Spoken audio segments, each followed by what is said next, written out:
कृष्ण लाल की नमः पार्वती पतये हर हर हर महादेव। आज महाशिवरात्रि का पर्व है। पूरी पृथ्वी पर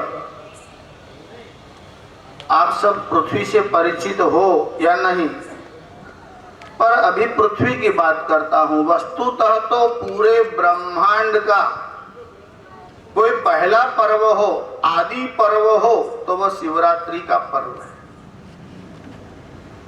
ब्रह्मांड भर में जितने भी पर्व है,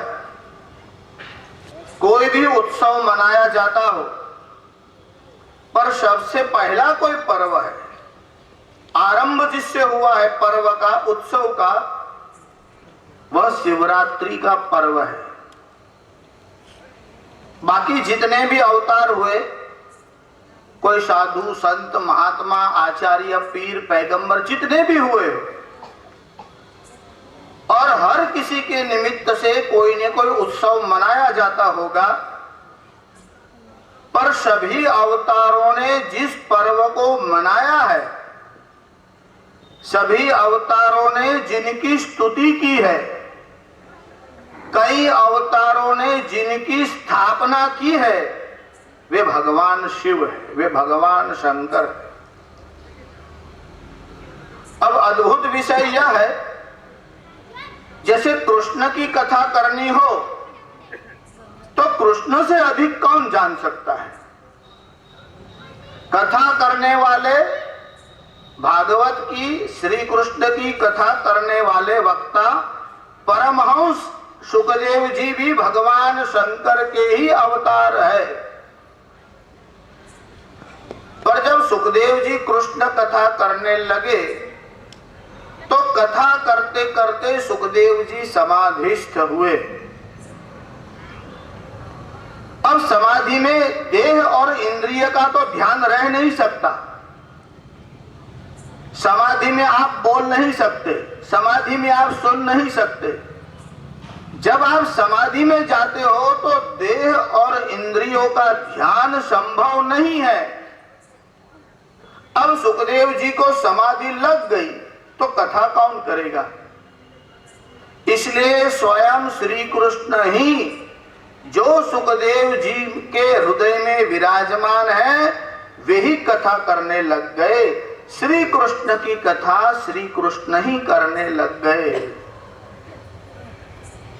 यही तो कृष्ण कथा की विशेषता है।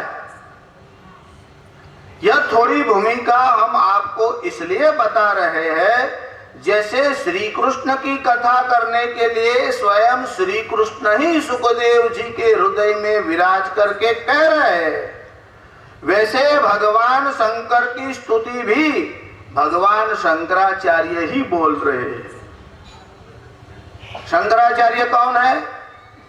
शंभोर्मूर्तिश्चरति भुवने शंकराचार्य रूपा। जब भगवान शंकर को पृथ्वी पर विचरण करने की इच्छा हुई तो उनके मन में विचार आया कि किस स्वरूप से जाऊं। तो उन्होंने निर्णय किया कि भगवान शंकराचार्य के रूप में वह इस पृथ्वी पर विचरण करेंगे, और साक्षात भगवान शंकर ही वैशाखस्य सिते पक्षे, वैशाख मास के शुक्ल पक्ष में पंचम्याम भृगुवासरे, पंचमी तिथि और शुक्रवार के दिन वेद धर्म की रक्षा के लिए शंकरो भूमिमागतः, जो सर्वव्याप्त है, वह शंकराचार्य के रूप में इस पृथ्वी पर आए। अब जब शंकराचार्य के रूप में आए तो शंकराचार्य ने जो कार्य किया वह तो हम आपको शंकराचार्य जयंती में कई बार बताते भी आए हैं, जितना बताए कम ही है। पर भगवान आद्य शंकराचार्य ने प्रस्थान त्रयी पर भाष्य किया। उपनिषदों पर भगवान शंकराचार्य का भाष्य है। उन्होंने कई प्रकरण ग्रंथ लिखे और कई स्तोत्र लिखे। उन स्तोत्रों में से वेद सार शिवस्तव नाम का एक स्तोत्र है जो हम कई समय से एक एक श्लोक का विचार करते आ रहे हैं।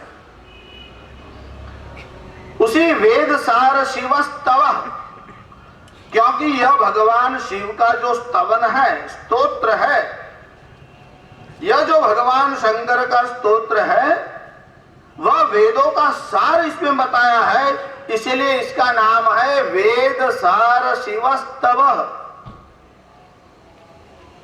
शिव से प्रेम और श्रद्धा रखने वाले संसार में कई लोग हैं, पर जिनका प्रेम हो, आस्था हो, भक्ति हो, यह जरूरी नहीं कि वह शिव के विषय में कुछ जानता हो। अब शिव के विषय में जानने की बात तो बड़े दूर की है, क्योंकि जब पुष्पदंत नाम के कवि भगवान शंकर का स्तवन करते हैं तो वे लिखते हैं कि हे शंकर, हे शिव, आपके गुणानुवाद गाने का सामर्थ्य मेरा नहीं है। अब आप कहोगे कि जब पुष्पदंत जानते हैं कि भगवान का गुणानुवाद करने का सामर्थ्य उनमें नहीं है तो करते क्यों? आप में तैरने का सामर्थ्य नहीं है तो आप तैरने क्यों लगते हो?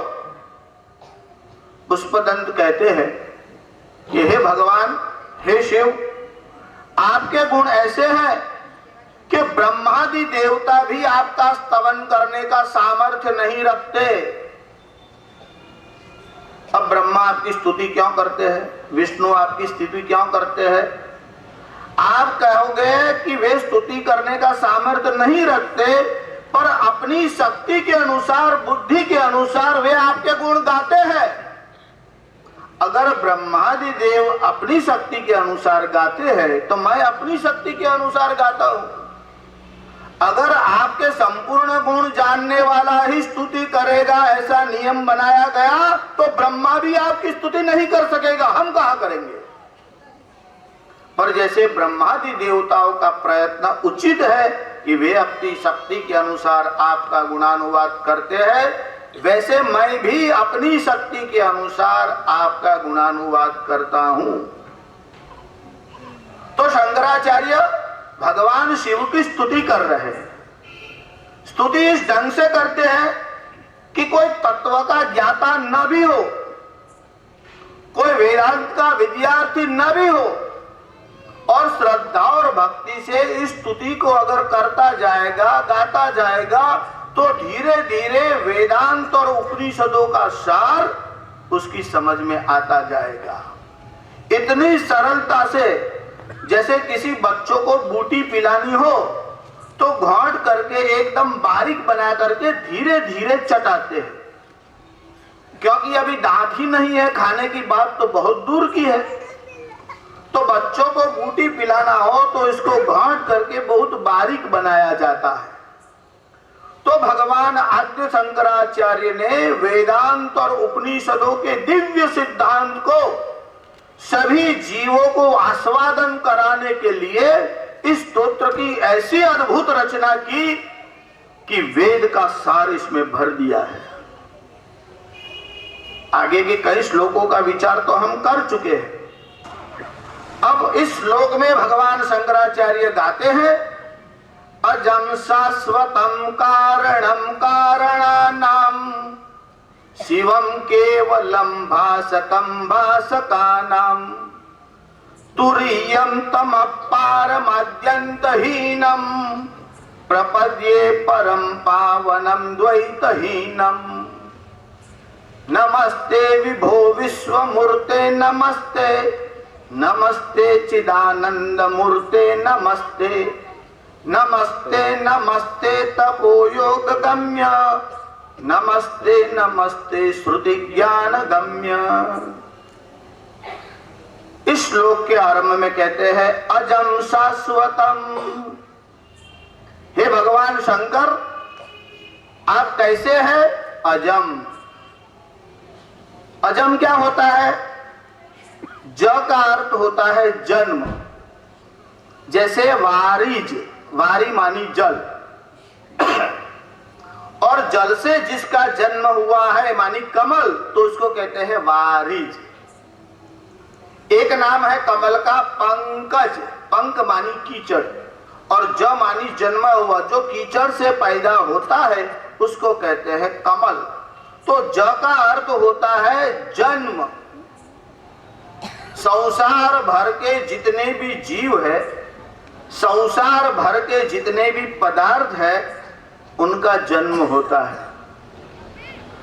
दुनिया में जो रिलीजियन, संप्रदाय, मत, मजहब, फिरके चलाने वाले हैं, उन सब का जन्म है। जैसे एक संप्रदाय रिलीजन किसी ने चलाया, यहूदी, तो उनका भी जन्मदाता कोई है और उस चलाने वाले का भी जन्म है। तो पहले मूसा थे, फिर ईसा हुए, उनका भी जन्म हुआ, फिर मोहम्मद हुए, उनका भी जन्म हुआ। अवतार इतने सारे हुए। देखिए, अवतार का जन्म नहीं हुआ करता, अवतार का प्रागट्य हुआ करता है। भगवान जन्म लेकर के नहीं आते। अगर आप ऐसा व्यवहार में बोलते हो तो ठीक है। हमारे यहाँ कई संप्रदाय ऐसे हैं, वैदिक संप्रदाय भी उनमें है, वो ऐसा मानते हैं कि वेदों में वर्णन आया है कि परमात्मा निर्गुण निराकार है, परमात्मा का जन्म नहीं होता, इसलिए वो अवतार को भी नहीं मानते, वे अवतार का भी खंडन करते हैं। क्यों? उपनिषदों में ऐसा वर्णन आया है कि परमात्मा जन्म नहीं लेता, परब्रह्म का, परमात्मा का जन्म नहीं होता, और यह सत्य है। पर जन्म और अवतार या प्रागट्य, इनमें भेद है। साधारण जीवों का जन्म हुआ करता है, अवतार नहीं। परवस्था से लेना पड़ता है, कर्म के अधीन होकर के लेना पड़ता है, उसका नाम जन्म है। आपका जन्म हुआ तो आपको किसी ने पूछा कि आपको जन्म लेना है, किसके घर में लेना है? धनाढ्य के घर में लेना है, विद्वान के घर में लेना है, बुद्धिमान के घर में, मूर्ख के घर में? कुछ किसी ने पूछा आपको? पूछा नहीं जाता। अच्छा, यह भी नहीं पूछा जाएगा कि जन्म लेने की इच्छा है कि नहीं। आपकी इच्छा नहीं चलेगी, आपको जन्म लेना ही पड़ेगा। क्यों? पूर्व जन्म में आपने जो कर्म किए हैं उसका फल कैसे भोगोगे? इसलिए जीवों का जन्म, इच्छा हो कि न हो, जीवों को जन्म लेना ही पड़ता है। सती मूले तद विपाको जात्यायुर्भोगा। हमारे यहाँ दर्शन शास्त्र है, 6 ब्रांच, दर्शन शास्त्र की 6 शाखाएं। देखिए, दर्शन शास्त्र, दर्शन का अर्थ होता है फिलॉसॉफी, यानी जो विजडम है, ज्ञान है, उसके प्रति जो लव है, यानी विजडम के प्रति जो प्रेम है, उसका नाम फिलॉसॉफी है। पर हमारा संस्कृत का शब्द जो है तत्व ज्ञान, मानी तत्व का ज्ञान, यह शब्द વધારે मतलब अधिक उचित है। આપણે ગુજરાતીમાં કહીએ કે અંગ્રેજીમાં કહીએ તો એપ્રોપ્રિએટ, આ જે શબ્દ છે તે એકદમ ઉચિત છે। क्यों? तत्व का ज्ञान। यह जरूर नहीं कि आपको तत्व के प्रति प्रेम हो गया तो आपको तत्व ज्ञान हो गया। तो दर्शन शास्त्रों में पतंजलि ने एक योग दर्शन लिखा है। योग का विषय तो बहुत गंभीर भी है, चिंतन और मनन के कारण ही उसे जाना जा सकता है, उसके रहस्य को आप समझ सकते हो। अब योग की चर्चा आजकल बहुत हो रही है, उसकी चर्चा में भी नहीं जाता। हम आपको ये बताते हैं कि पतंजलि ने जन्म में कौन सी वस्तु पहले से डिसाइड होती है, यह उसमें बताया है। जैसे किसी वृक्ष को आपने ऊपर से काट दिया, अब खाली उसका स्थाणु, जिसको हम ठूंठ कहते हैं, स्थाणु, उससे पता न भी चले कि कौन सा वृक्ष है, पर जब शाखाएं निकलती है, फूल फल आते हैं, तो पता चलता है कि फलाना फलाना वृक्ष है। इसी प्रकार जीव मर जाता है। अब देखिए, अभी मैं जो बोलता हूं, हम व्यवहार में जो बात करते हैं उस भाषा में बता रहा हूं। वस्तुतः परमात्मा की बात तो छोड़ दीजिए, जीव का भी जन्म नहीं होता और जीव का मरण होता है कि नहीं, ये हम आपको आगे बताते हैं। पर यह जो वृक्ष है उसे काट दिया जाए, पर जब तक उसके मूल है तब तक वह फिर से ही निर्माण हो जाएगा। जब तक जड़ें कट नहीं जाए तब तक वृक्ष पुनः पुनः जो है फैलता रहता है। वैसे जन्म का बीज क्या है? कर्म जो है वो जन्म का बीज है। तो इससे कौन कौन सी वस्तुएं निर्णायक होती है उसमें? सती मूले तद विपाको जात्यायुर्भोगा। जाति, आयुष्य और भोग यह कर्म के बीच से डिसाइड होता है। अब देखिए, जैसे एक आम का वृक्ष है, इसलिए कि अजम को समझने से पहले जन्म के विषय में आपको थोड़ा बहुत पता चले। जन्म मानी क्या? एक आम का वृक्ष होता है, शरद ऋतु आती है, हेमंत ऋतु आती है, फिर उसमें पहले जो है मोर लगता है, फिर इसमें टिकोरे लग जाते हैं। આપણે ગુજરાતીમાં મરવા એવું કહીએ છીએ ને, એનું નામ મરવા છે। ખાય છે તો જીવિત લોકો જ, ટેસ્ટ પણ એમને જ આવે છે, પણ એનું નામ મરવા। तो मोर लगने के बाद उसमें टिकोरे लगते हैं, फिर कच्ची आम थोड़ी बड़ी हो जाती है, फिर वो पकने लग जाती है, फिर वृंत से मानी शाखा से गिर जाती है।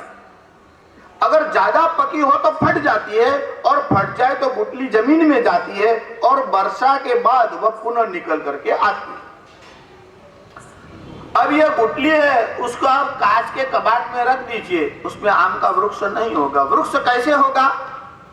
जब तक मिट्टी, पानी और सूर्य का प्रकाश नहीं मिलेगा उसका जन्म नहीं होगा। अब कहिए, यह जो मिट्टी है जिसे हम खाद कहते हैं, वो उसमें डालते हैं और पानी डालते हैं। अब मिट्टी और खाद से अगर वृक्ष बनता है तो मिट्टी और खाद पड़े हो तो इसमें अपने आप वृक्ष क्यों नहीं लगता? जब तक बीज नहीं डालते जन्म नहीं होता। तो वृक्षों में जो आपको भेद दिखाई पड़ता है कि यह आम का है, इमली का है, खाद, पानी, प्रकाश सब में कॉमन होता है, पर वृक्षों में जो स्वाद अलग होता है, रंग अलग होता है, आकार अलग होता है, इसका कारण क्या है? उसका कारण बीज है। और यह बीज क्या है? सती मूले तद विपाको जात्यायुर्भोगा। बीज देखकर पता चलता है कि इसमें से अमुक वृक्ष होगा। इसी प्रकार कर्म के अनुसार आपका जन्म होता है।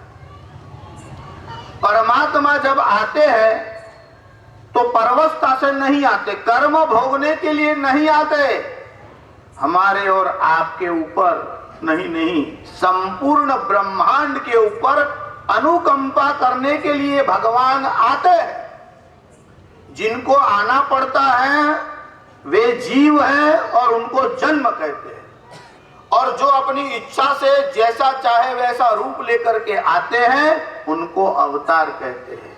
किस प्रकार से आते हैं? देखिए, हमारे तुलसीदास जी है ना, वो वेदों के बड़े बड़े सिद्धांत को एकदम सरल भाषा में समझाते हैं।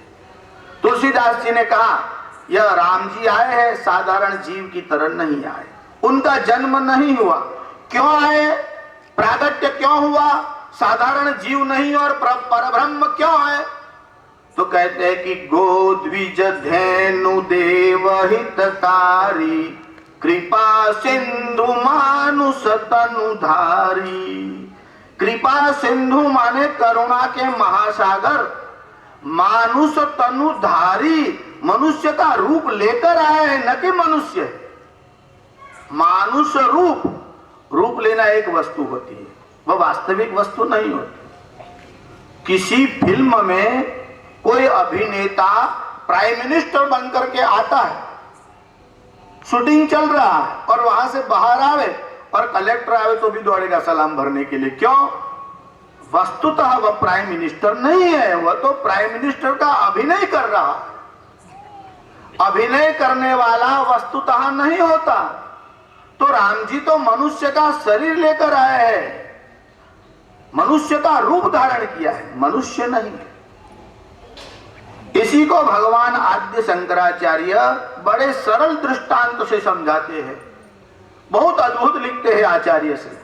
क्या कहते हैं? मत्वा स्त्री वेशधारी स्त्रेहमिति कुरुते किम नटो भर्तुरिच्छाम। नाटक में स्त्री का अभिनय करने वाला पुरुष स्त्री का वेश पहनता है, स्त्री के जैसी आवाज निकालता है, पर पति की इच्छा नहीं करता। क्यों? वस्तुतः पुरुष है। मत्वा स्त्री वेशधारी स्त्रेहमिति कुरुते किम नटो भर्तुरिच्छाम तद्वच्छारीर आत्मा पृथक अनुभवतो देहतो यस्य साक्षी। देखिए बड़े आनंद की बात क्या है, मजे का विषय क्या है। राम जी अवतार लेकर के आते हैं तो अपने सामर्थ्य को छिपाते हैं और प्रकट नहीं करते कि मैं ऐश्वर्य मेरा क्या है कि मैं ईश्वर। और आजकल ये पागल और मदारी लोग क्या करने लगे हैं? फलाने भगवान वहां आए हैं, फलाने भगवान वहां आए हैं। ईश्वर अपने स्वरूप को छुपाते हैं। और ये जो मदारी बन गए, कोई थोड़ा बहुत चमत्कार करने लग गए हैं, जो थोड़े बहुत पागलों को इकट्ठा कर लेते हैं, वे कहते हैं कि फलाने फलाने भगवान है। जो भगवान होने का दावा करता है उसे मेंटल हॉस्पिटल में भेज देना चाहिए कि ये पागल है, इस गधे को वहां इलेक्ट्रिक शॉक देने की जरूरत है। ईश्वर ने कभी अपने ऐश्वर्य को प्रकट नहीं होने दिया, छिपाया। श्री कृष्ण ने प्रकट किया था। श्री कृष्ण की बात और थी, राम जी ने प्रकट नहीं होने दिया। अगर अभी मैं श्री कृष्ण की महिमा बोलने लगूंगा तो यह स्तोत्र को जो न्याय देना है उसमें थोड़ी बाधा आएगी। इसलिए अभी सब कोई विषय है, जरा जरा स्पर्श करके ही मैं चलता हूं। हम आपको यह बता रहे हैं कि परवश होकर के आना पड़ता है, उसका नाम जन्म है, और स्वेच्छा से आते हैं उनका नाम अवतार है। बाकी वस्तुतः परमात्मा का जन्म नहीं होता।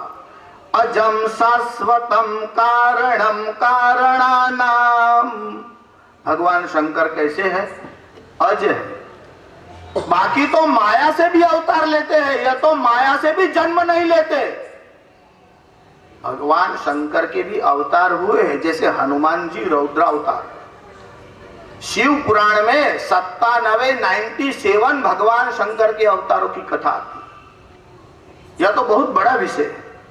हम आपको यह बताते हैं कि बाकी सब अवतार माया का आश्रय लेकर के जन्म लेते हैं, भगवान शंकर तो अजन्मा है। भगवान शंकराचार्य ने लिखा अजम शाश्वतम कारणम कारणानाम। देखिए, एक तो जिसका गुण गाया जा रहा है वे शिव है, और गुण गाने वाले कौन है? भगवान शंकराचार्य है। देखिए, तभी इस प्रकार का माधुर्य, और माधुर्य के साथ साथ तत्व ज्ञान देखिए। अब जब शंकराचार्य ने लिख दिया कि अजम है, जन्म नहीं है, दूसरे शब्द में क्या लिखते हैं? शाश्वतम। अब जहां तक आप दर्शन शास्त्र को नहीं पढ़े हैं, आप इसके भेद को नहीं समझ पाओगे। जिसका जन्म नहीं है उसे कहते हैं अजम। तब तो अज्ञान भी अजम है। आपको अज्ञान का जन्म कब हुआ पता हो तो बताइए। वेदांत में 6 वस्तुएं ऐसी है कि जिनका जन्म नहीं हुआ। माया का जन्म नहीं होता, माया भी अव्यक्त है, अजन्मा है। अब शंकराचार्य केवल अजम लिख देते तो अजम शब्द जो है उसका और जगह भी कोई प्रयोग कर सकता था। देखिए, जीव का आरंभ नहीं होता, जीव भी अजम है। एक साधारण नियम तो ऐसा है कि जिनका जिनका जन्म होता है और जिनका जिनका दर्शन होता है, यद यद दृश्यम तत्तद नश्यम, वे नाशवान होता है। अगर भगवान शंकर का जन्म होता तो वो अनादि नहीं होते। देखिए, 2 प्रकार का अभाव होता है। अभाव समझते हो? भाव मानी एग्जिस्टेंस। देखिए, कोई शब्द ऐसे है कि मुझे उस परिभाषा में जाना ही पड़ेगा। अब 2 प्रकार का ध्वंस होता है और अभाव होता है। अभाव कैसे होता है? जो लोग वेदांत थोड़ा बहुत पढ़े हैं उनको 2 शब्दों से परिचय है। एक है प्राग भाव। प्राग भाव किसे कहते हैं? वस्तु के उत्पन्न होने से पहले उसका जो अभाव है उसको कहते हैं प्राग भाव। जैसे आप कंप्यूटर में बहुत निष्णात हो, आप ड्राइविंग करने में बड़े कुशल हो, पर जब तक गाड़ी माने कार है उसका रिसर्च ही आविष्कार ही नहीं हुआ था, तो आपको उसका ज्ञान कब कहां से था।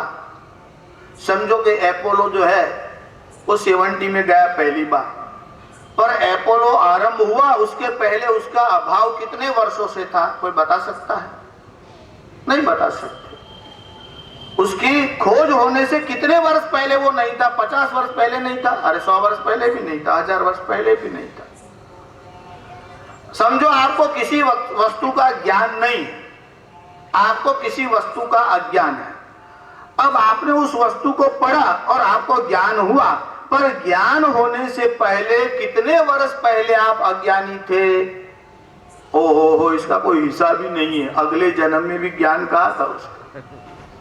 तो अज्ञान का आरंभ नहीं होता, पर अज्ञान का अंत होता है।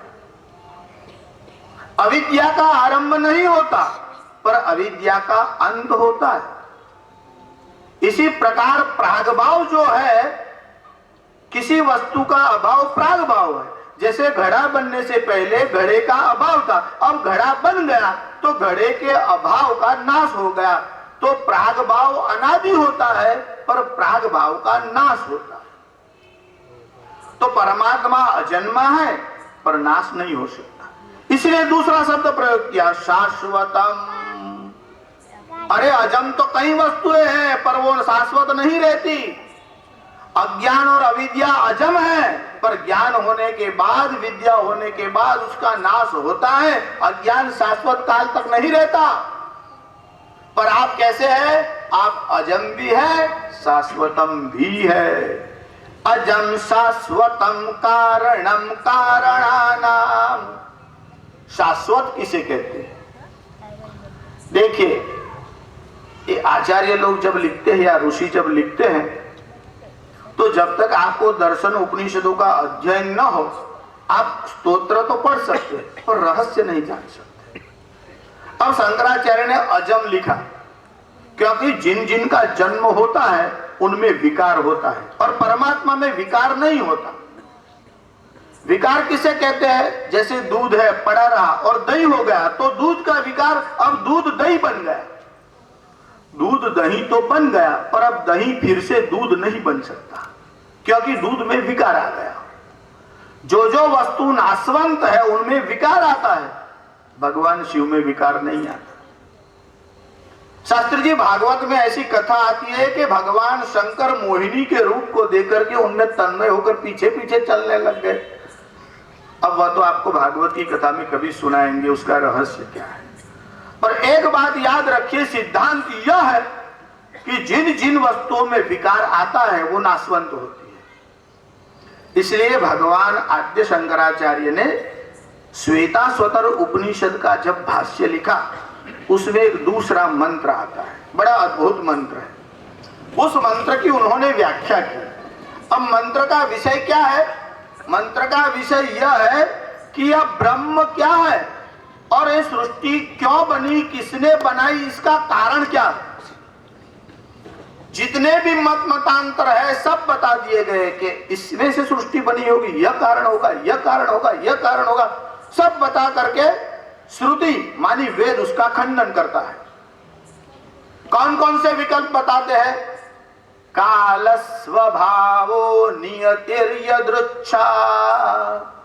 कोई कहता है कि काल से सृष्टि बनी है, सबसे महान काल है, क्योंकि काल सबको खा जाता है। कालो जगत भक्षक, काल पूरे जगत का भक्षण करता है। भगवान शंकर को नहीं खा सकता। क्यों? वे तो काल के भी काल है, इसलिए भगवान शंकर का एक नाम महाकाल है। जगत की कोई भी वस्तु हो, कितनी भी अद्भुत हो, कितनी भी मजबूत हो, कितनी महिमा वाली हो, पर एक समय ऐसा आएगा कि वह नष्ट हो जाएगी, काल उसको खा जाएगा। फलाना फलाना किला है, शास्त्री जी 300 वर्ष हुए, एक कंकर नहीं हिला। नहीं हिला तो अच्छी वस्तु है, बड़ा मजबूत बनाया, 3000 वर्ष बाद जाएगा। आप देखिए वहां बनाया है ये पिरामिड, आप देखते हो कितने हजार वर्ष हो गए हैं, उसका भी एक इतिहास है। बहुत अच्छा, कितना भी अच्छा हो, कभी न कभी हिलना निश्चित है। काल सबको खा जाएगा, भगवान शिव के पास काल फटक नहीं सकता। प्रभाव की बात जाने तो फटक नहीं सकता। कैसे? सूर्य नारायण के आप दूर से दर्शन कर सकते हो, पास में जा सकते हो? पास क्या, आप 10 लाख किलोमीटर ऊपर अगर चले गए, सूर्य के प्रभाव में भी आ गए तो जलकर भस्म हो जाओगे। हालांकि आपका सामर्थ्य तो कितना नजदीक आप जा सकते हो, पर एक प्रयास बहुत वर्षों पहले, युगों पहले, त्रेता युग में हुआ था सूर्य नारायण के पास जाने का। किसने किया था?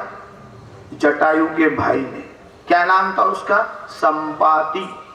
संपाति के मन में विचार आया, मैं सूर्य लोक तक पहुंच जाऊं, और ऊपर उड़ने लगा, ऊपर उड़ने लगा, इतने ऊपर गया, पर सूर्य से तो बहुत दूर था कि इसके पंख जल गए और एकदम गिर करके नीचे आया। वाल्मीकि रामायण में उसकी कथा है।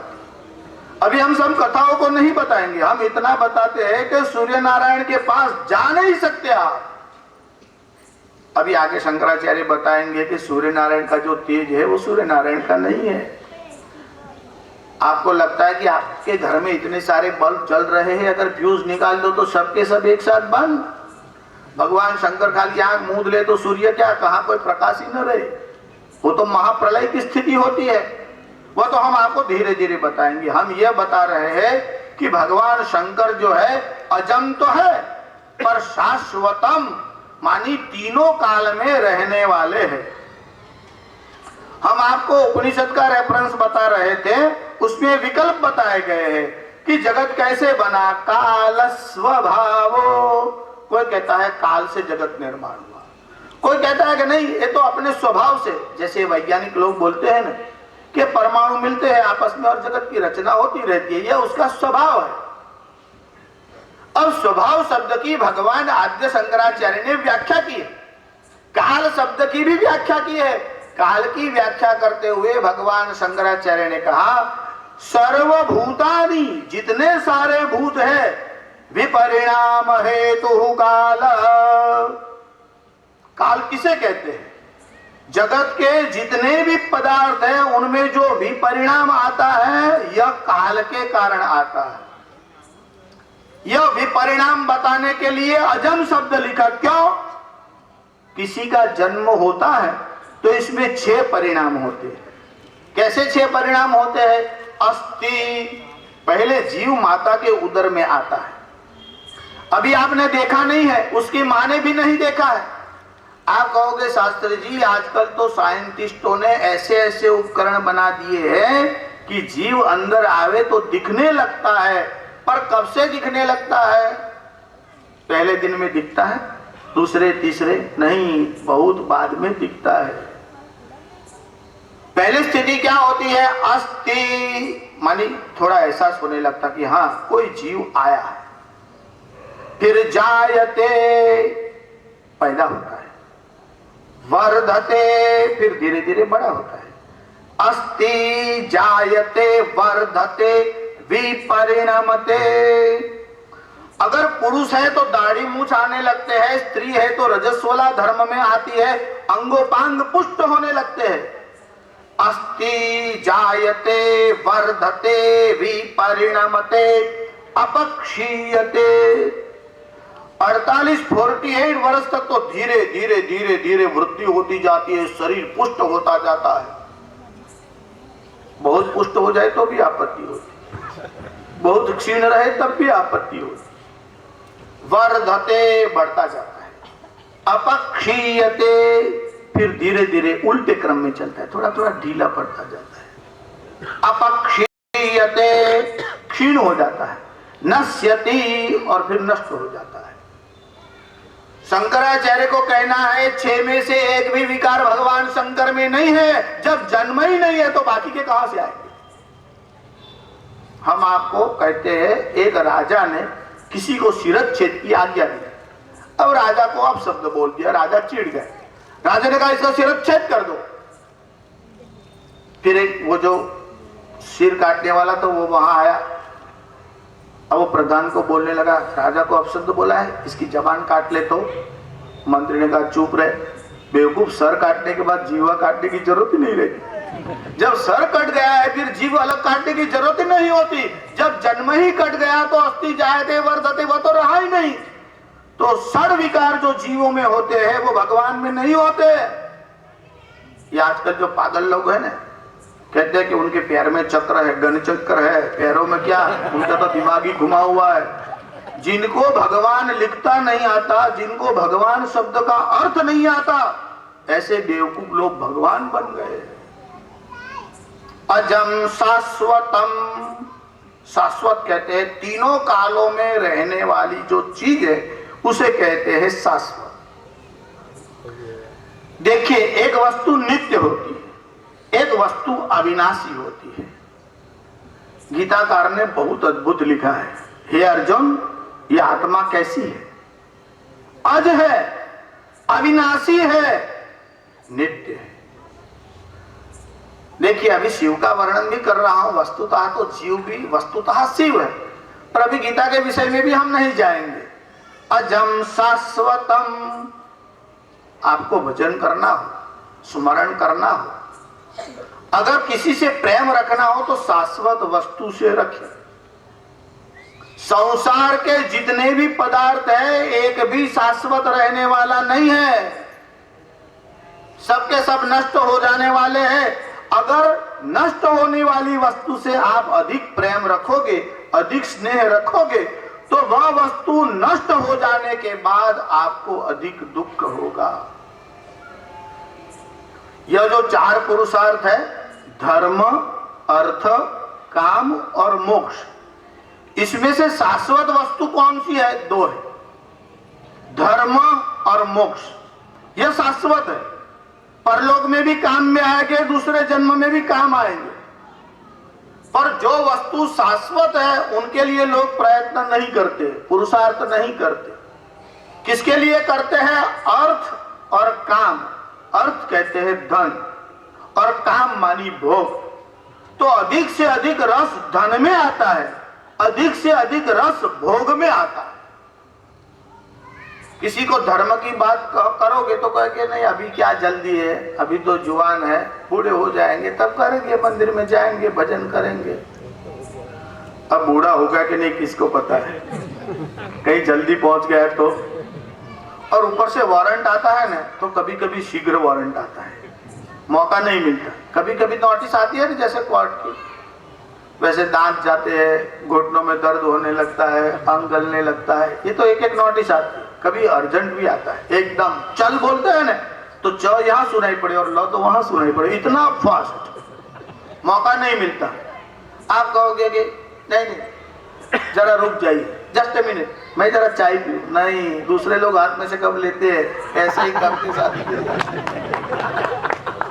क्योंकि वहां मौका नहीं दिया जाता, आपको पूछा भी नहीं जाता, इतना शीघ्र वारंट आता है वहां से। ऐसा तो शाश्वत वस्तु है वो परमात्मा है। जगत की जितनी वस्तु है नश्वर है, विनाशवान है, और जीवों को अधिक से अधिक रस उस विनाशवान वस्तुओं में आता है। इसलिए धन में रस आता है, स्त्री में, काम में रस आता है, परमात्मा में उतना रस नहीं आता। रस इसलिए नहीं आता, परमात्मा तो रस स्वरूप, रसो वही सह, रस का महासागर है। और अब आपने चखा ही नहीं तो आपको क्या मालूम कि रस क्या है, आनंद क्या है। आपने जो रस चखा है ना वो कैसा है मालूम है? ये व्यापारी लोग गुड़ बेचते हैं, फिर उसका पैकिंग आता है, उसमें कंतान लगा हुआ रहता है, तो कंतान फाड़ देते हैं, गुड़ दे देते हैं, फिर वो कंतान जो है ना वो बाहर फेंक देते हैं। अब वो कंतान जो बाहर फेंकते हैं ना उसमें थोड़ा थोड़ा गुड़ लगा रहता है, और कुत्ते आकर के उसको चाटते हैं, उसमें कंतान भी साथ में आ जाता है, पर उसको थोड़ा टेस्ट आता है। बस आपको जो आनंद आता है ना धन में, स्त्री में, ये ऐसा है जैसे कुत्ता चाटता है, ऐसे आप इसमें चाट रहे हो, बड़ा आनंद आ रहा है, बड़ा आनंद आ रहा है। अरे इसमें तो खाली शिव जी का स्पर्श हुआ है, शिव जी नहीं है। यह जो आनंद पूरे संसार भर में दिखता है वह आनंद कहां से आता है? आनंद का कोई महासागर न होता तो यह आनंद आता कहां से? यह सारा आनंद संसार में जो आपको दिखाई पड़ता है वो ईश्वर के कारण है। आप लोग मोदक खाते हो ना, लड्डू खाते हो, बड़ा मीठा है, बड़ा मीठा है। क्या आता है लड्डू में? आटा आता है। दूसरी क्या वस्तु आती है? घी। तीसरी क्या वस्तु आती है? गुड़ या शक्कर। तो आटा जो है वह तो फीका है, जो मिठास है वह गुड़ के कारण है। अगर आटे में गुड़ न हो तो फीका मालूम पड़ता है, लड्डू में जो मिठास आ रही है वो गुड़ के कारण है। इसलिए संसार में जो वस्तु आपको स्वादिष्ट लगती है, आनंदित लगती है, वह आनंद उस वस्तु का नहीं है, परमात्मा के कारण है। इसलिए उसका कारण परमात्मा है, न केवल उसका। अजं शाश्वतं कारणं कारणानाम। भगवान इस जगत का कारण नहीं है, इस जगत के कारण का भी कारण है। इसलिए कोई अगर कहे कि मैं तुम्हारा बाप हूं, तो कोई लड़ता है तो बोलता है चल मैं तेरे बाप का भी बाप।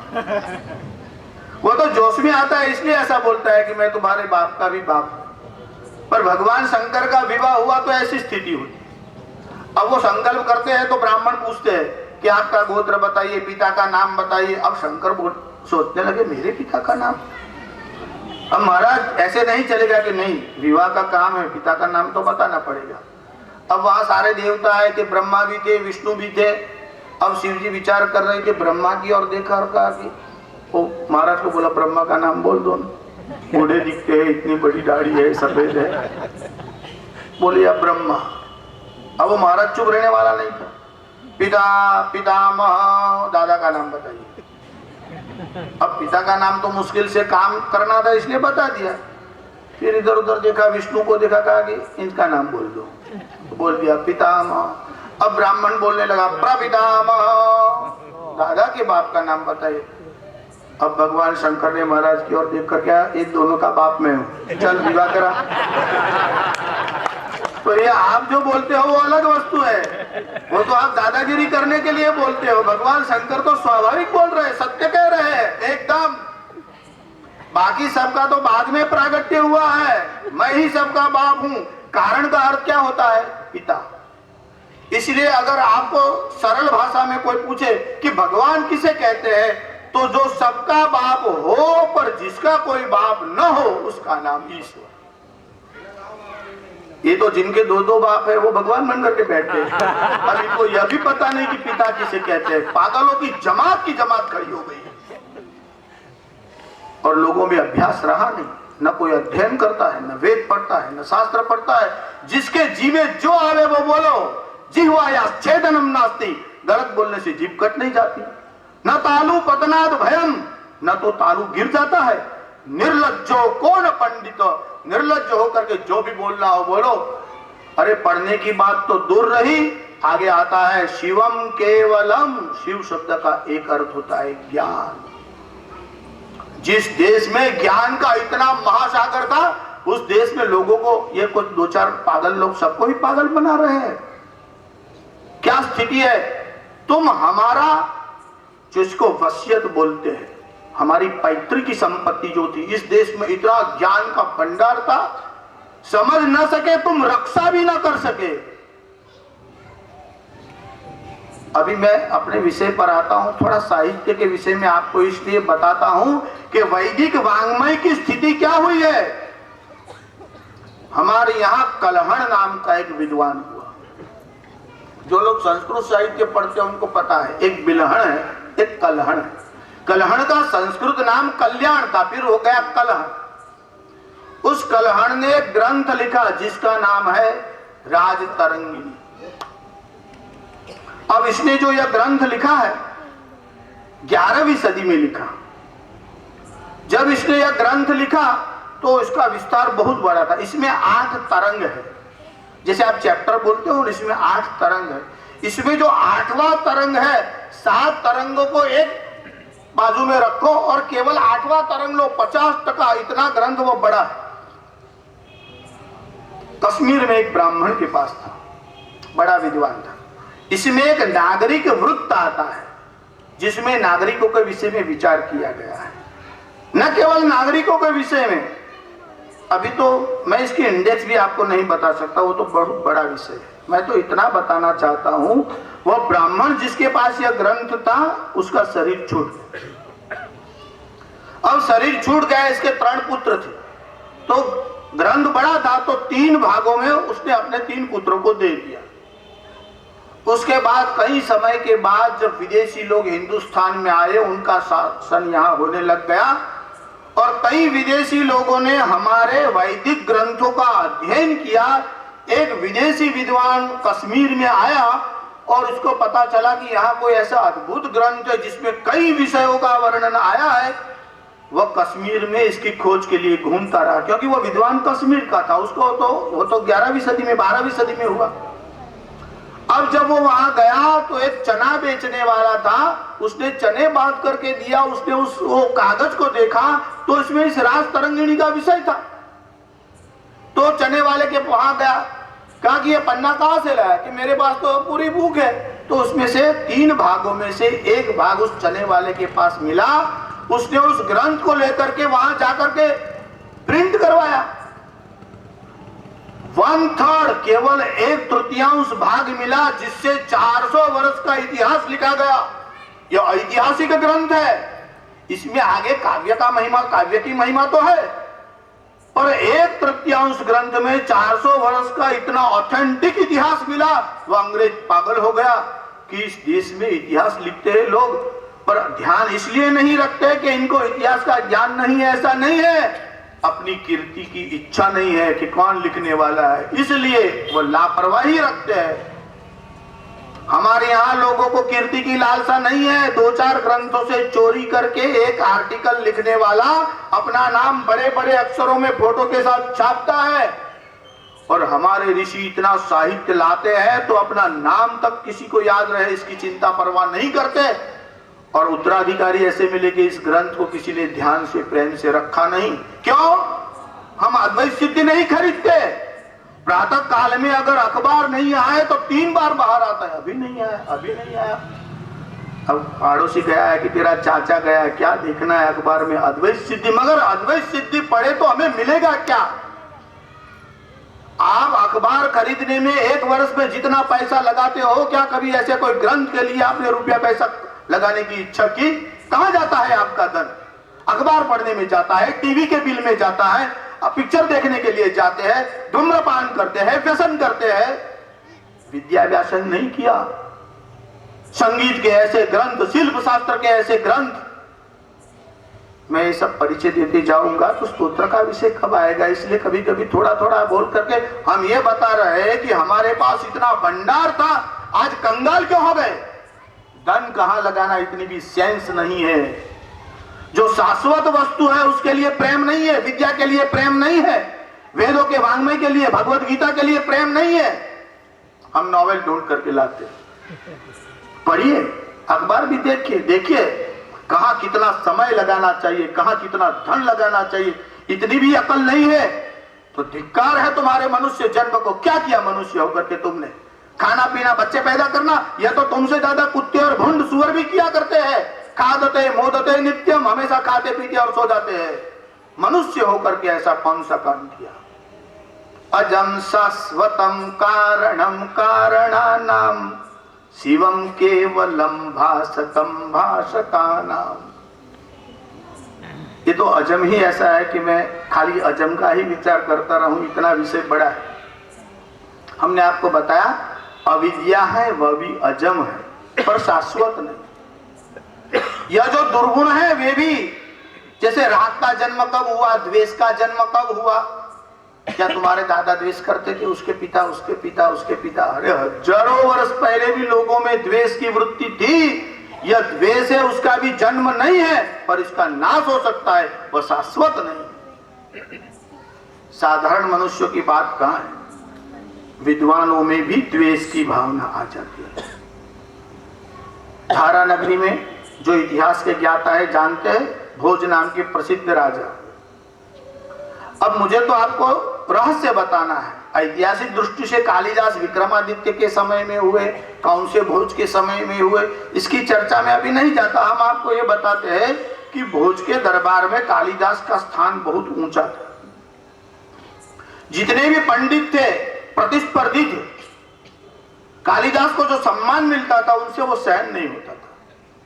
सारे पंडित इकट्ठे हो गए, मन में विचार किया कि किसी भी बहाने इसको यहां से कहीं बाहर भेज देना चाहिए। कोई आपका प्रतिस्पर्धी होता है, बिजनेस में हो, किसी में हो, तो आपके मन में कैसी कनिष्ठ भावनाएं आती है, कुछ हो जाए तो अच्छा है, कौन सा तुम्हारा भाग्य ले जाएगा, कुछ हो जाए तो अच्छा है। पर यह मनुष्य स्वभाव है। तो सारे पंडित इकट्ठे हो गए, कहा कि इसको जीत तो नहीं सकते, इसको किसी बहाने निकाल देना चाहिए, पर कैसे निकाले, कोई निमित्त तो हो। सारे के सारे पंडित इकट्ठे हो गए, 8-9 जितने भी थे, प्रातः काल में सब मिलकर कालिदास के घर की ओर गए। कालिदास ने दूर से देखा, क्या बात है, प्रातः काल में बिना बुलाए, या तो बुलाने पर भी नहीं आते, हमेशा ही आंखें और कंधे ऊपर रखते हैं, कोई षड्यंत्र होगा। अब कालिदास से चालाकी कौन करेगा, यह तो पंडित राज। कालिदास तो बाहर निकल आए, सबको कहा अरे आइए आइए, मैं बड़ा प्रसन्न हूं आप और मेरे यहाँ, वो भी निमंत्रण के बिना, यह तो उपकार है, आपका अनुग्रह। सब गए, सब लोग तत्वज्ञान की बातें करने लग गए। कालिदास को कहने लगे अब अपनी उम्र हो गई है, बच्चे बड़े हो गए हैं, अब राज दरबार में क्या रखा है, धन में क्या रखा है, चलो काशी जाए और भगवान का स्मरण करें।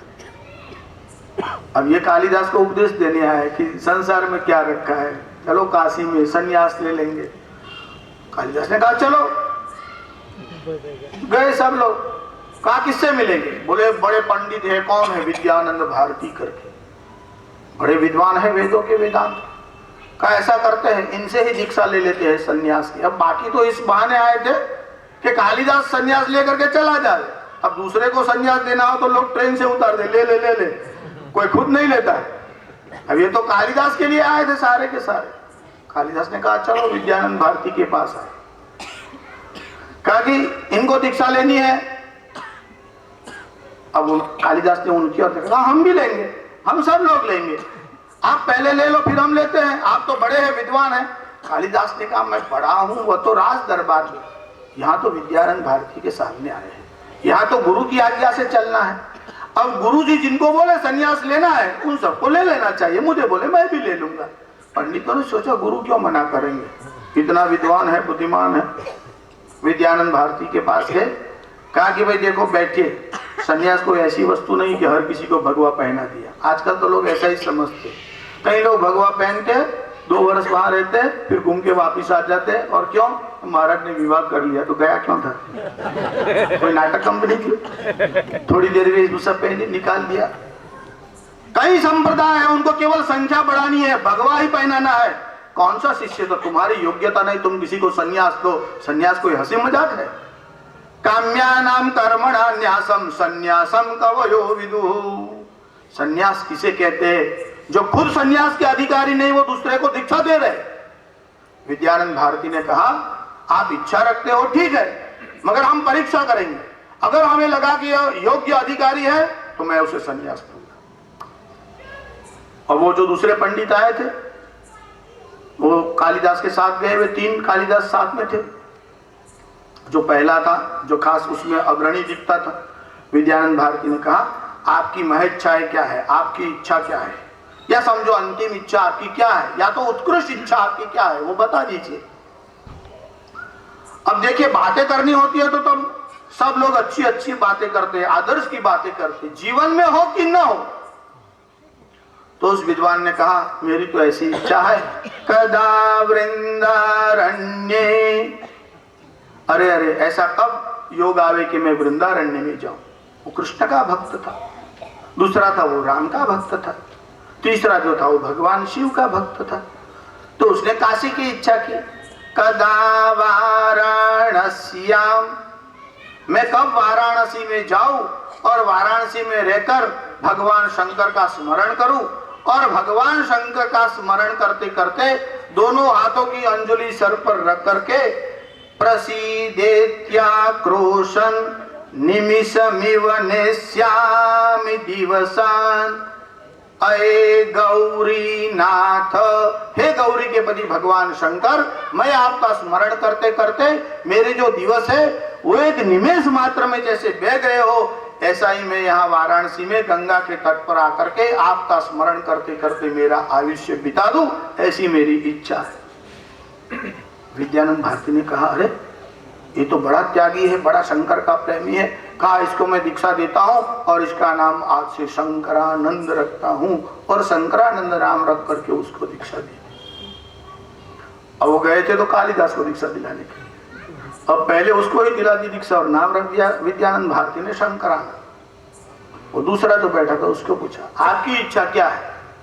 उसने कहा कदा वृंदारण्ये विमल यमुना तीर पुलिने चरंतम गोविंदम हलधर सुदामादि सहितम अये कृष्ण स्वामिन् मधुर मुरली वादन विभो प्रसीदेत्याक्रोशन निमिषमिव नेष्यामि दिवसान्।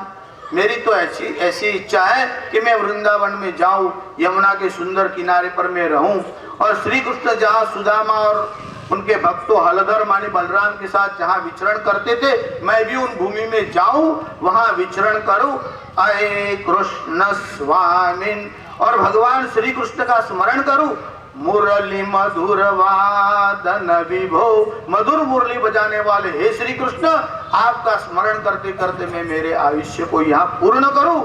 विद्यानंद भारती ने कहा अरे ये तो कृष्ण का परम भक्त है, कहा तुम्हारा नाम आज से कृष्णानंद है, तुम भी संन्यास ले लो। उसको भी बुला लिया। तीसरा था, उसको पूछा बोलो आपकी इच्छा क्या है? उसने कहा मेरी इच्छा तो यह है कदा वासा केते सरयू विमल तीर पुलिने, सरयू के किनारे जो अयोध्या का धाम है वहां जाऊं और चरंतम श्री रामम जनक तनया लक्ष्मण युतम, और लक्ष्मण के साथ सीता जी का स्मरण करते हुए, राम का स्मरण करते हुए, निमेषेत्याक्रोशन, मैं भगवान श्री राम का स्मरण करते करते मेरे यह जो दिवस है वो मैं व्यतीत करूं, ऐसी मेरी इच्छा है। अये राम स्वामिन्, हे भगवान श्री राम, आप जो है सीता और लक्ष्मण के साथ जो विचरण करते हो, ऐसा मैं आपका स्मरण करूं। जनक तनया वल्लभ विभो, अरे तुम तो बड़े राम जी के भक्त हो, आज से तुम्हारा नाम रामानंद है, तुम भी यहाँ आकर के रहो। अब कालिदास तो वहां बैठे थे, कालिदास को बुलाया, पूछा कि बोलो तुम्हारी अंतिम इच्छा क्या है? कालिदास ने कहा कदा कांता गारे, मैं तो चाहता हूं मैं अपने पत्नी के साथ रहूं, बच्चों के साथ रहूं और बच्चों का लालन पालन करूं।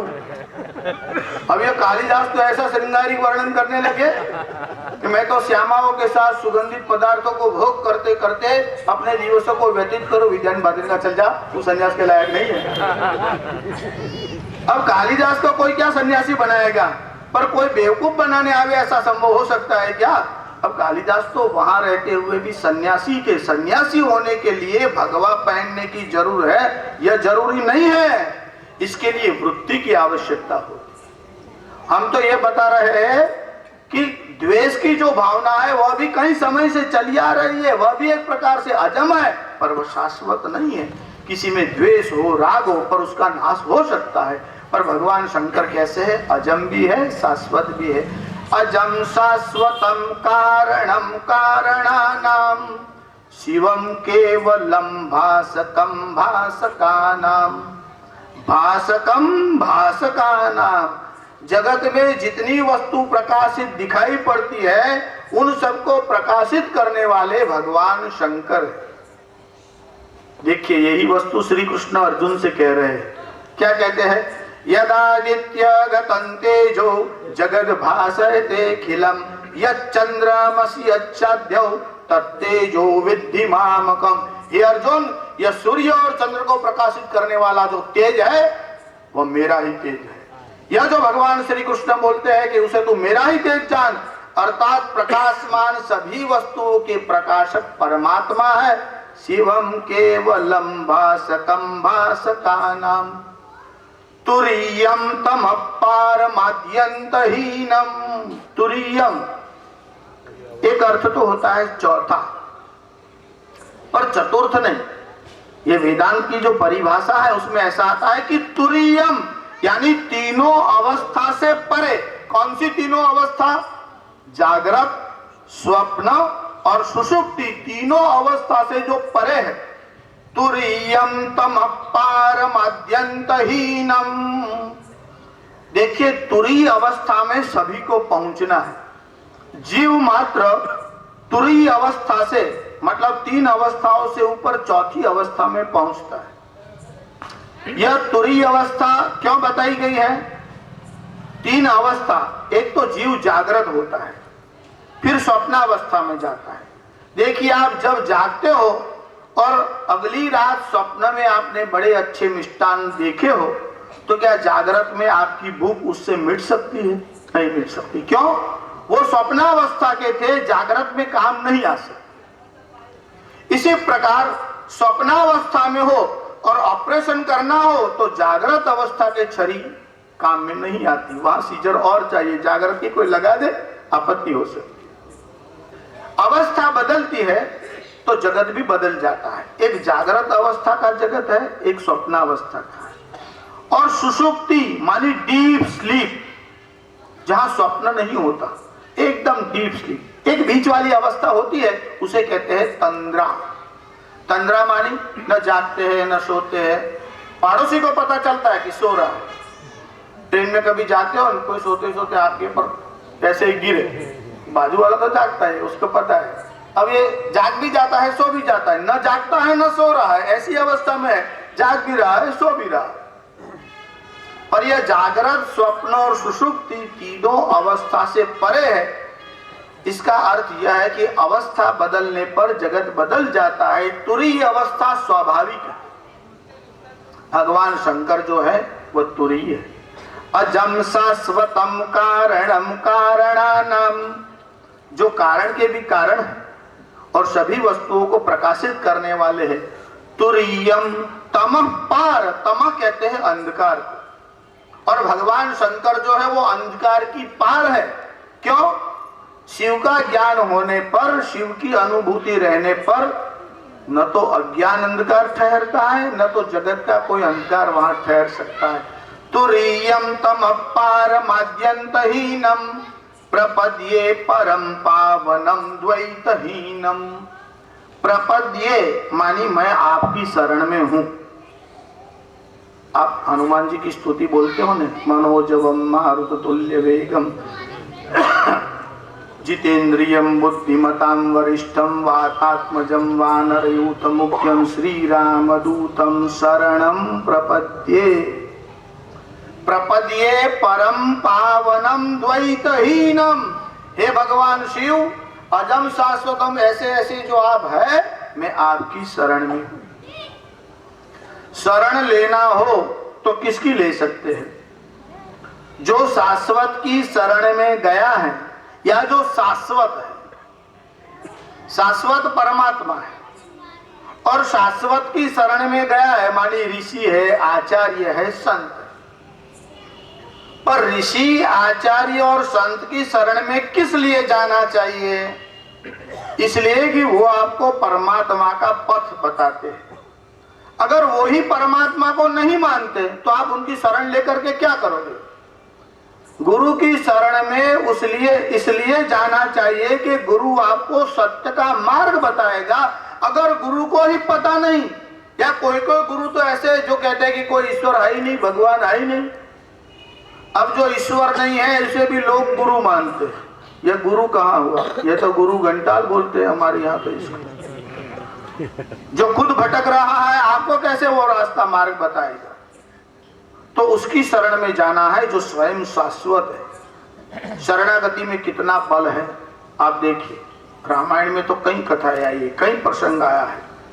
वहां विभीषण की शरणागति का भी प्रसंग आया है। हनुमान जी जब विभीषण के यहाँ गए और विभीषण के मन में आया कि क्या तो मेरी किस्मत है कि मुझे हनुमान जी का संग मिला, प्राप्त हुआ। तो विभीषण ने जब हनुमान जी से राम जी की महिमा सुनी तो विभीषण के मन में विचार आया कि क्या राम जी मुझे स्वीकार करेंगे? राम जी की शरण में क्या मैं जा सकता हूं? हनुमान जी ने क्यों नहीं जा सकते? विभीषण ने कहा कि मैं तो राक्षस योनि में, मैं तो रावण का भाई हूं, मेरा जन्म तो राक्षस योनि में है। देखिए, राक्षस जाति नहीं, राक्षस योनि। वैसे रावण ब्राह्मण था, उसके पिता पुलस्त्य मुनि ब्राह्मण थे, पर उसकी मां जो है वो आसुरी कुल की थी, इसलिए यह गुण आया। अब आजकल तो लोग रावण की भी मूर्ति बनाने लगे, रावण की भी पूजक खड़े हो गए, अभी उस विषय में हम नहीं जाते।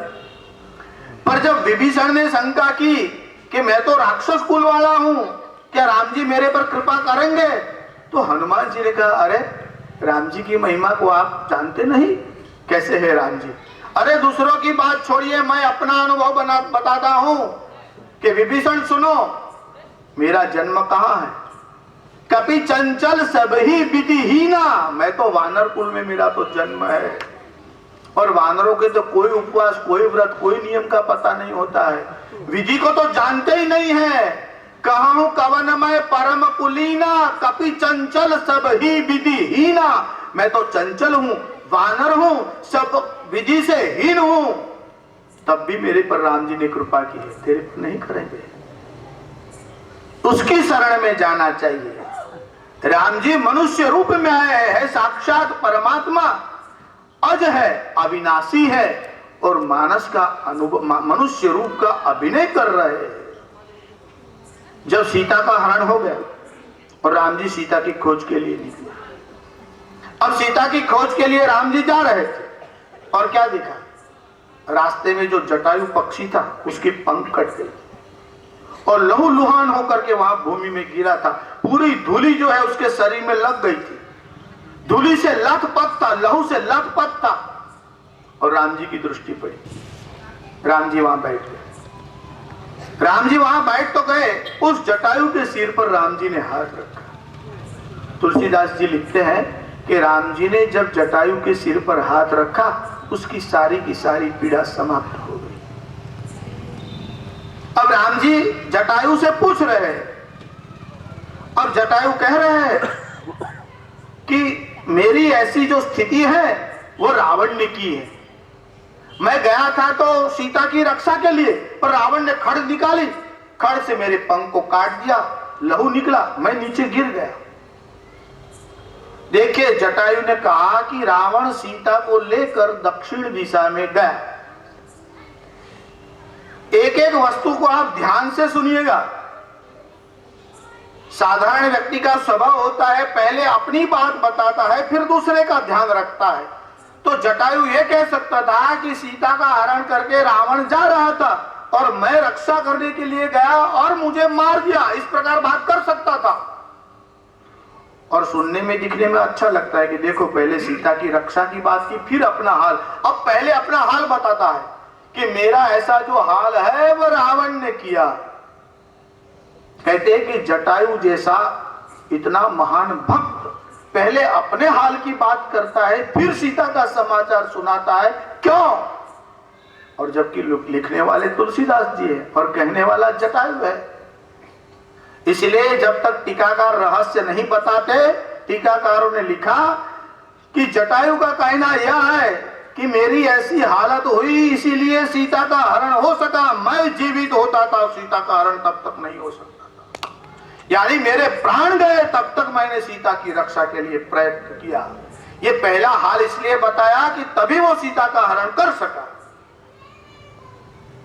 और स्थिति तो ऐसी थी कि रावण ने प्रहार ऐसा किया कि मेरे प्राण निकल जाते, पर मुझे यह पता था कि सीता की खोज में आप आओगे और आप आने वाले हैं, ऐसा जानकर ही इतना कष्ट भोगते हुए भी मैंने प्राणों को नहीं निकलने दिया।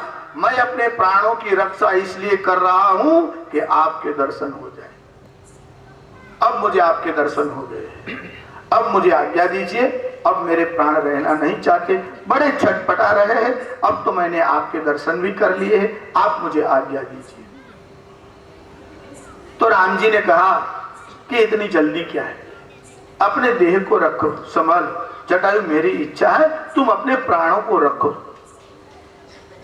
राम जी कहते हैं तुम अपने प्राणों को रखो। अब जटायु का उत्तर सुनो।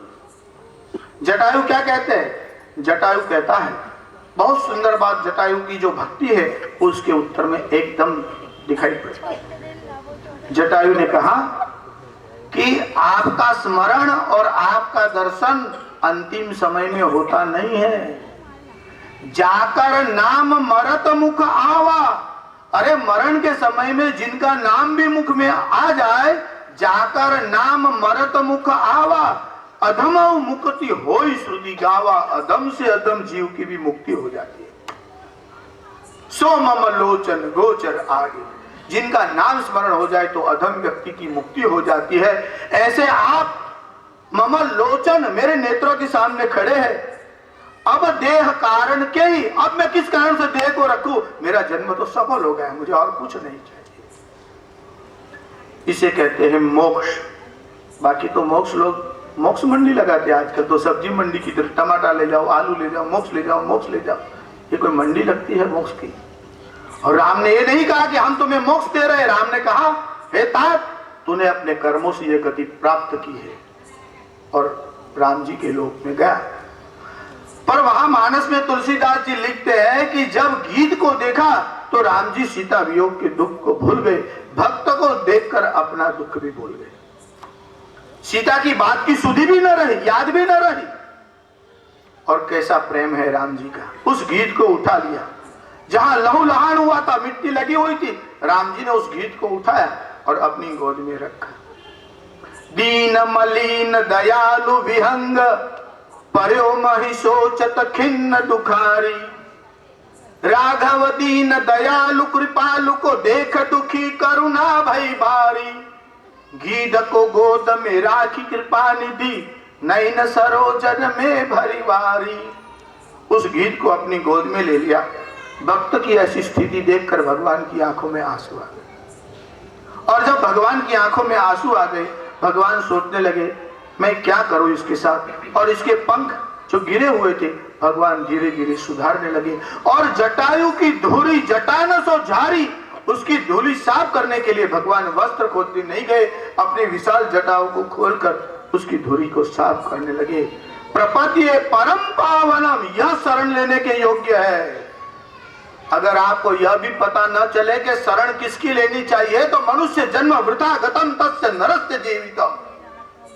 ईश्वर और ईश्वर के भक्तों के सिवाय शरण लेने के योग्य संसार में कोई है ही नहीं। भगवान आद्य शंकराचार्य लिखते हैं कि आप कैसे हैं? आद्यंत हीनम, आदि और अंत से आप हीन है। प्रपद्ये परम पावनम द्वैत हीनम, हे द्वैत रहित मानी अद्वैत, हे भगवान शिव, मैं आपकी शरण में हूं। नमस्ते नमस्ते विभो विश्वमूर्ते, नमस्ते नमस्ते चिदानंद मूर्ते, नमस्ते नमस्ते तपो योग गम्य, नमस्ते नमस्ते श्रुति ज्ञान गम्य। चाहते तो थे कि कई श्लोक बोले, पर थोड़ा समय का भी विचार करते हैं, इसलिए अभिमानी को तो भगवान शंकराचार्य और शंकर को प्रणाम करके यही विराम देते हैं। नमः पार्वती पतये।